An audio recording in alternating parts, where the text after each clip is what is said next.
Cette semaine démarre avec un nouveau thème et le thème qui a été annoncé, c'est que nous sommes dans la semaine de la prière. Amen. Donc c'est un thème que nous allons explorer ensemble pendant quelques minutes et surtout, nous allons tout faire pour pouvoir le pratiquer. Pourquoi? Parce que la prière, tout à l'heure, notre frère disait que c'est la respiration du croyant. Effectivement, la prière est très importante. Nous avons besoin de prier. Et bien souvent, la prière peut manquer dans la vie du croyant parce que, on peut se laisser aller, on peut se retrouver peut-être fatigué, alourdi par la routine et le quotidien.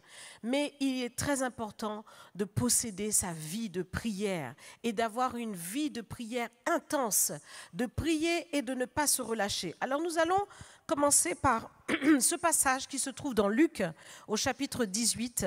Nous allons lire ensemble ce que Jésus lui-même nous indique au sujet de la prière.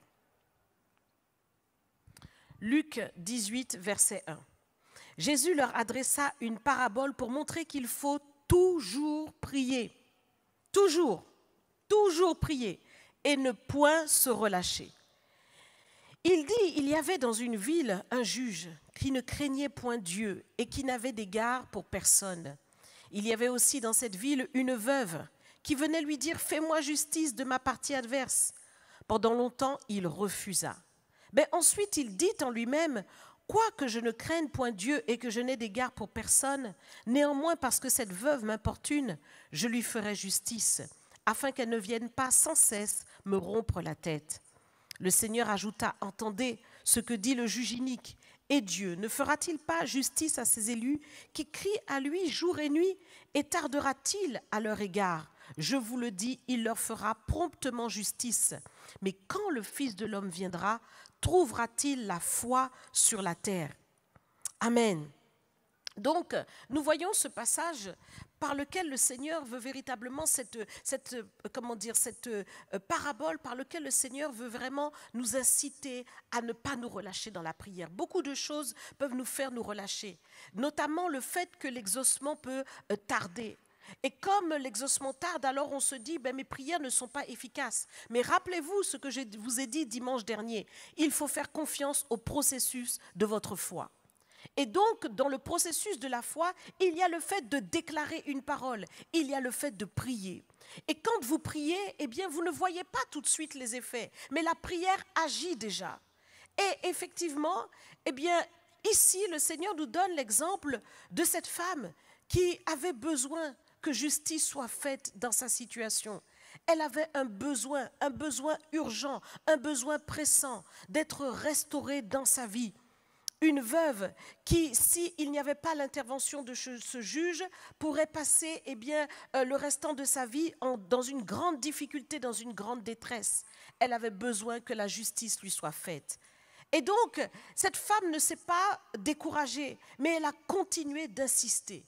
Et le Seigneur prend cet exemple pour montrer combien nous aussi, devant lui, nous devons comprendre que nous avons besoin d'insister dans la prière.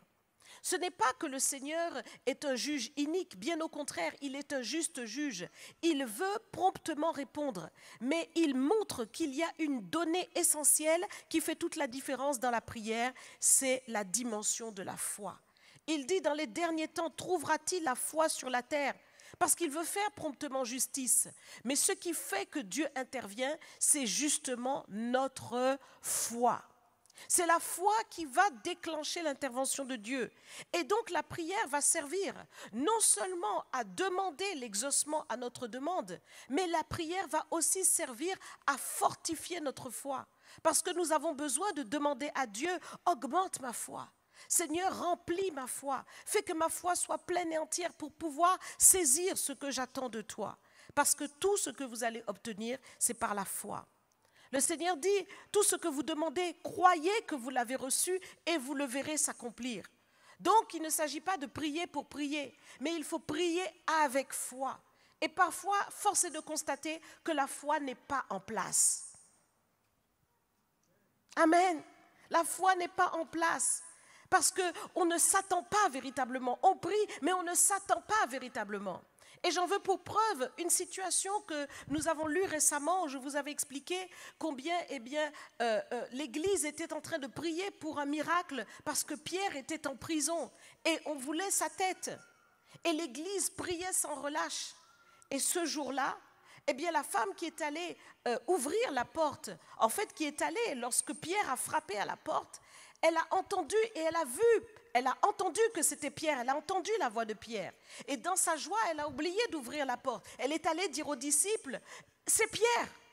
Tout le monde était en train de prier sans relâche pour Pierre, pour que quelque chose se passe, pour qu'il soit libéré. Mais maintenant, voici que Pierre se trouve à la porte et tous les disciples, quand ils ont entendu que cette femme répond que Pierre est là, ils ont dit, mais elle est folle. Elle est folle.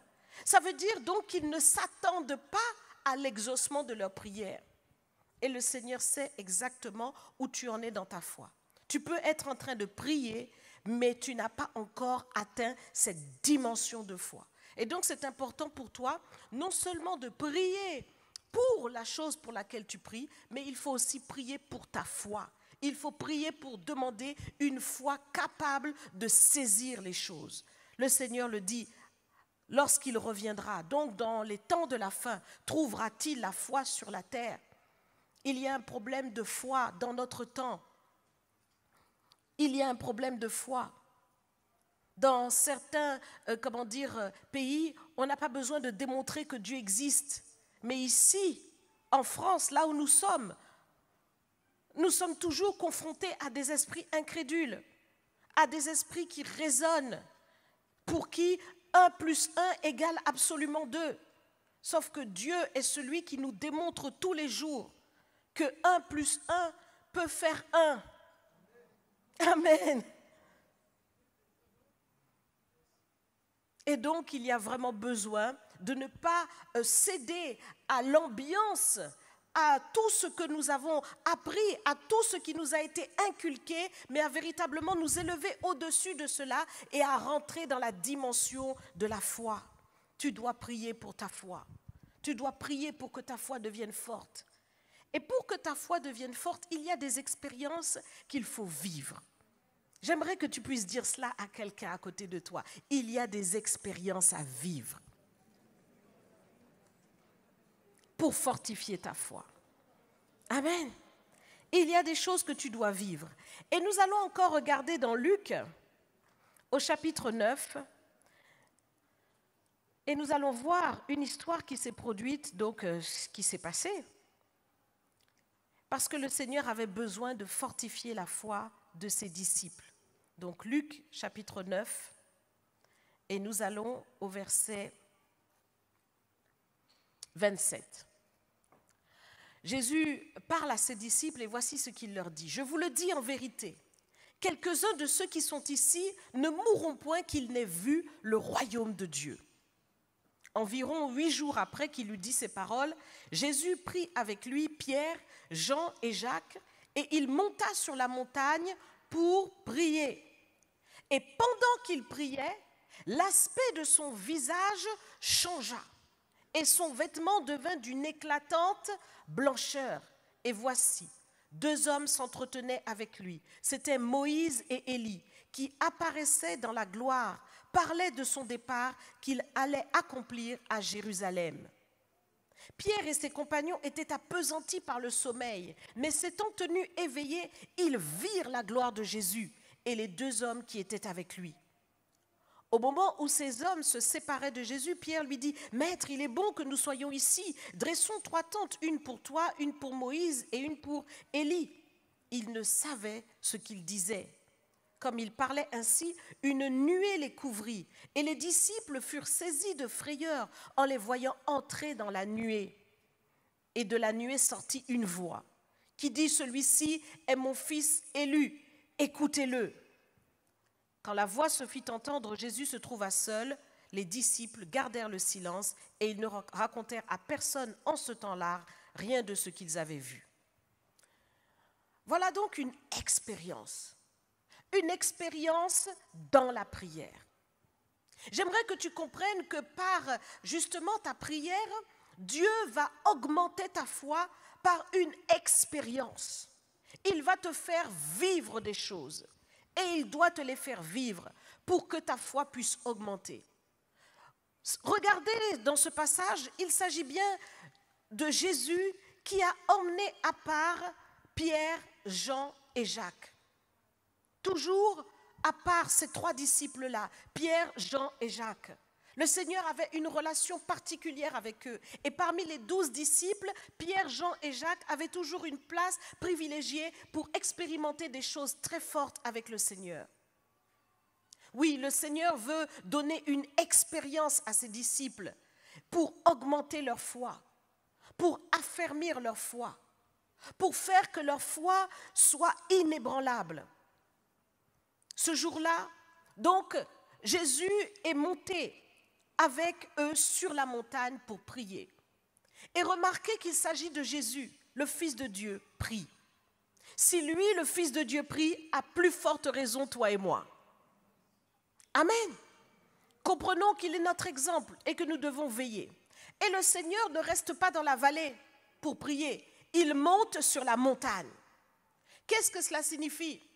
Ça signifie que pour rencontrer Dieu, pour pouvoir expérimenter Dieu, il va falloir monter. Monter spirituellement, monter dans le jeûne et la prière, monter dans ta consécration, t'éloigner de tout le brouhaha ambiant que l'on entend dans la vallée, du péché ambiant qui entoure si facilement. Il faut te détacher de tout cela pour aller sur la montagne. Et c'est très important pour toi de comprendre que si Jésus l'a fait, toi aussi, tu dois le faire. Jésus n'a pas prié dans la vallée, mais il a prié sur la montagne. Et pendant que le Seigneur prie, quelque chose se passe. J'aimerais que tu réalises que pendant que tu pries, quelque chose se passe aussi. Peut-être que tu ne le vois pas, parce que le Seigneur ne t'a pas encore donné de voir précisément ce qui se passe pendant que tu pries. Mais là, il a été donné aux disciples de voir. Et en fait, l'aspect du visage de Jésus a changé. Et son vêtement est devenu d'une éclatante blancheur. Ils ont en fait vu l'aspect spirituel de Jésus, le corps spirituel de Jésus. Ils ont vu une dimension qu'ils n'avaient jamais expérimentée, qu'ils n'avaient jamais vue du Seigneur. Il y a des choses spirituelles que Dieu veut te révéler dans la prière. Et quand maintenant ils ont eu cette nouvelle, appréciation de la personne de Jésus, il s'est passé encore d'autres choses. Ça veut dire que non seulement le Seigneur dans ta prière veut se révéler à toi, mais il veut te révéler des choses cachées, des choses que tu ne connais pas. Il dit, invoque-moi et je te montrerai des choses cachées que tu ne connaissais pas. C'est la volonté du Seigneur dans Jérémie 33:3. Et effectivement, là, le Seigneur se révèle avec Moïse et Élie. Celui qui représente les prophètes et celui qui représente la loi. Le Seigneur veut donner une grande révélation pour faire savoir à ses disciples qu'il est vraiment le Messie, qu'il est en connexion avec Moïse et Élie, et que Moïse et Élie ne sont pas morts, ils sont bien vivants, parce que pour Dieu, tous sont vivants. Le Seigneur se révèle, il veut montrer son royaume. Il veut révéler des choses cachées. Et il nous est dit que Pierre et ses compagnons virent la gloire de Jésus. Toi aussi, tu dois voir la gloire de Dieu au travers de ta prière. Mais Pierre et Jacques et Jean étaient à ce moment-là, ils n'étaient pas encore revêtus de la puissance du Saint-Esprit. Donc, les choses de Dieu, ils ne faisaient que les entrevoir et ils n'étaient pas encore plongés dedans. Donc on voit ici qu'ils étaient appesantis par le sommeil. Et c'est vrai que beaucoup, lorsqu'ils commencent à prier, s'endorment. N'est-ce pas? On dit tout ici. N'est-ce pas? Tu veux faire le caïd là, mais dis les choses. Parce que c'est vrai. Lorsque tu veux commencer à prier, tu t'endors. Mais en fait, va plus loin. Crois véritablement à ce que Dieu a prévu de te révéler et à faire avec toi. Va plus loin, continue de prier. Pierre et ses compagnons étaient appesantis par le sommeil. Et non seulement ils étaient appesantis par le sommeil, mais il nous est dit que lorsqu'ils ont vu cette vision, ils étaient dans un état étrange. On voit qu'ils étaient remplis de frayeur en voyant cette nuée entrer, couvrir le Seigneur avec Moïse et Élie. Parce qu'ils n'avaient pas encore la connaissance de cette magnificence de la nuée de la gloire de Dieu. Parce que la nuée représente la gloire de Dieu. La nuée, c'est la puissance du Saint-Esprit. Ils n'avaient pas expérimenté ces choses. Nous sommes encore avant le sacrifice de Jésus-Christ. Mais une fois que le Seigneur est ressuscité et que l'Esprit de Dieu est descendu sur eux, maintenant ces hommes étaient remplis de feu, étaient remplis de puissance. Et c'était eux maintenant qui pouvaient conduire l'Église dans sa dimension. Alors, j'aimerais que tu comprennes que tu ne dois pas mépriser les faibles commencements. Peut-être qu'aujourd'hui, toi aussi, tu peux être effrayé et te dire, mais si Jésus m'apparaît, ou si la gloire de Dieu se manifeste à moi, comment je vais être? Est-ce que je vais pouvoir tenir cela? Est-ce que je vais pouvoir voir cela? Et ces faibles commencements, peut-être que tu en as peur.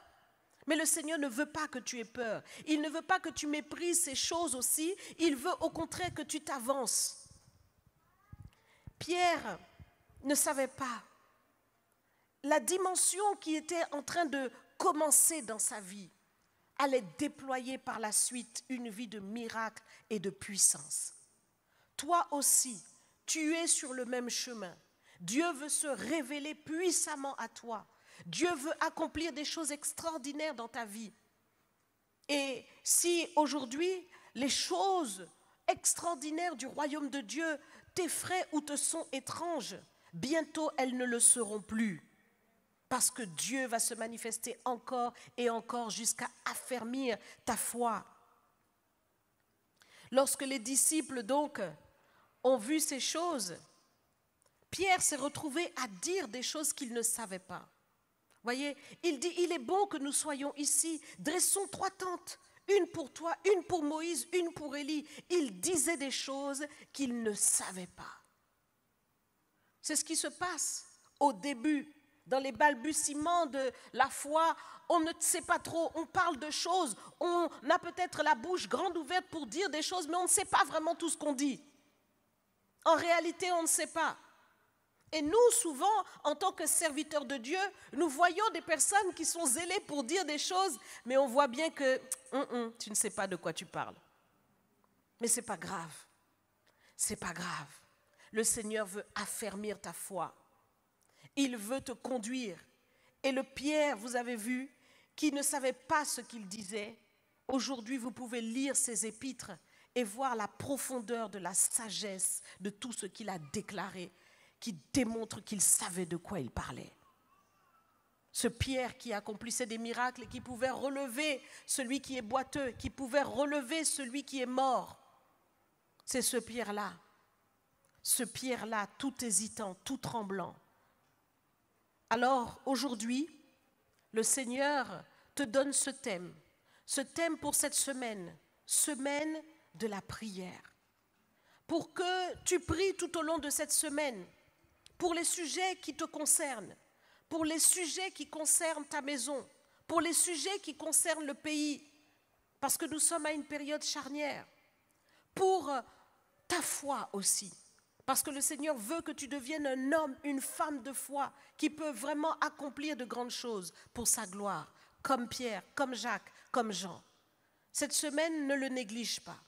Et comme nous avons notre programme en fin de semaine, qui sera véritablement un moment extraordinaire, eh bien, prépare-toi. La dernière fois, beaucoup se sont préparés dans le jeûne et la prière, et vous avez vu le feu qui est descendu. J'aimerais vous raconter, pour terminer, ce que le Seigneur m'a montré de la nuit que nous avons passée, enfin de la soirée que nous avons passée dans ce programme de prière. Vous savez que donc ce temps était un temps de puissance, de manifestation de la puissance de Dieu dans une dimension extraordinaire. Et beaucoup, vous pouviez le dire, c'était du feu. Mais oui, c'était vraiment du feu. Donc la nuit, le Seigneur m'a montré ce qui s'est passé dans la salle. Et j'aimerais vous le dire. Donc le Seigneur me dit de la même manière que Abraham a présenté ses sacrifices et que je les ai agréés et que le feu est descendu et passé entre les morceaux, moi aussi je vous ai agréé. Et le Seigneur m'a montré, oui, tu peux déjà acclamer le Seigneur. Et le Seigneur m'a montré donc la salle telle que nous sommes. Le feu est descendu dans la salle. Une colonne de feu est descendue et a couru partout, entre chaque personne, touchant les uns et les autres. Et voilà donc ce que le Seigneur m'a montré, c'était vraiment le feu de Dieu. Alléluia. Oui, tu peux acclamer le Seigneur. Tu peux l'acclamer, tu peux l'acclamer.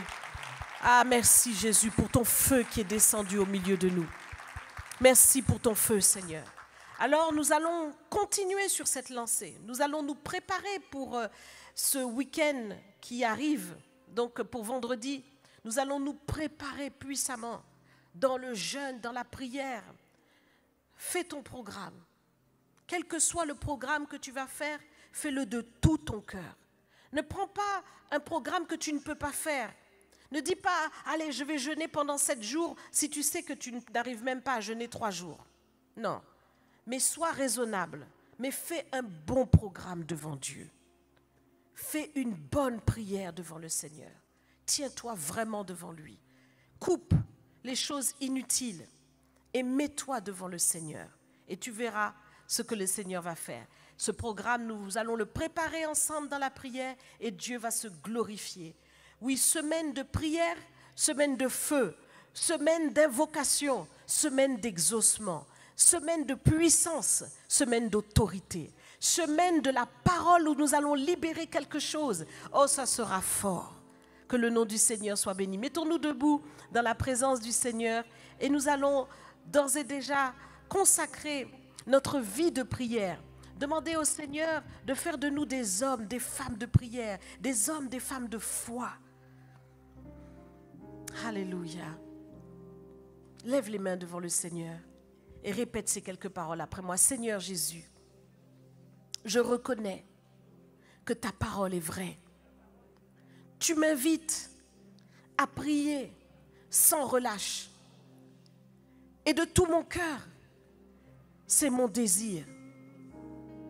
L'apôtre Paul disait prier sans cesse. Donne-moi la capacité de prier sans cesse. Sans toi, je ne peux pas le faire. Mais c'est par la puissance de ton Saint-Esprit. Remplis-moi de ton Saint-Esprit. Remplis-moi de toi. Donne-moi ce feu de la prière. Donne-moi ce feu, Seigneur, afin que je puisse invoquer ton nom avec ferveur, avec détermination, avec instance. Oui, Seigneur, comme Élie sur la montagne du Carmel, que je puisse t'invoquer et que je puisse expérimenter ta gloire. Oui, Seigneur, comme Pierre, Jacques et Jean, qui ont vu ta gloire sur cette montagne. Moi aussi, je veux monter sur la montagne pour prier et trouver ta gloire, Seigneur. La gloire que tu as mis en réserve pour moi depuis avant la fondation du monde. Les choses que tu veux me révéler et qui sont à moi. Seigneur, au nom de Jésus, remplis-moi de ton Saint-Esprit. Remplis-moi d'un esprit de prière et d'invocation, de supplication à l'Éternel. Remplis-moi de ce feu. Remplis-moi de la foi pour prier et recevoir de ta part. Je te dis merci, Seigneur, parce que je crois de tout mon cœur que tu me le donnes maintenant, au nom merveilleux de Jésus-Christ de Nazareth. Amen.